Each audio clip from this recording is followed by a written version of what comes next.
शेफाली जरीवाला का निधन हर किसी के लिए शॉकिंग रहा। 27 जून की रात को जब खबर लगी कि 42 साल की शेफाली इस दुनिया में नहीं रही तो पहले कोई इस बात पर यकीन ही नहीं कर पा रहा था। शुरू में ये बताया जा रहा था कि शेफाली की मौत कार्डियक अरेस्ट से हुई, लेकिन उनके घर पर पुलिस और फोरेंसिक टीम का आना और उनकी डेड बॉडी को पोस्टमार्टम के लिए भेजने पर मामला सस्पिशियस बन गया। जी हाँ, बताया जा रहा था कि पुलिस मामले की हर एंगल से जांच कर रही है।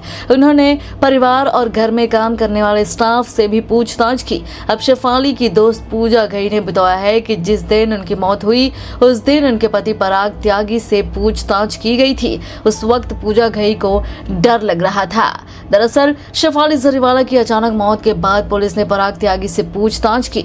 जी हाँ, पहले पोस्टमार्टम रिपोर्ट आने के बाद पराग को समन भी भेजा गया और उन्हें थाने बुलाया गया। उसके बाद उनसे पूछताछ की गई थी, क्योंकि शेफाली की मौत के बाद सीधा शक उनके पति पराग पर ही आया।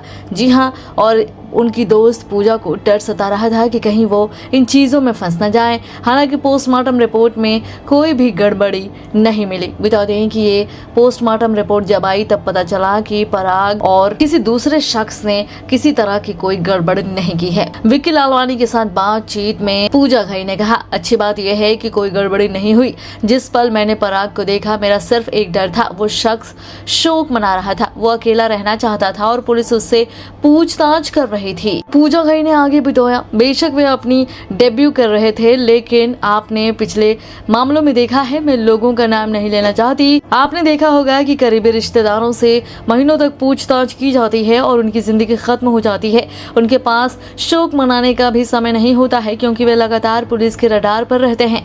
जिस पल मैंने पराग को देखा मेरी सिर्फ इतनी उम्मीद थी, मुझे उम्मीद है कि वो जल्द से जल्द इस स्थिति से बाहर निकल आएगा।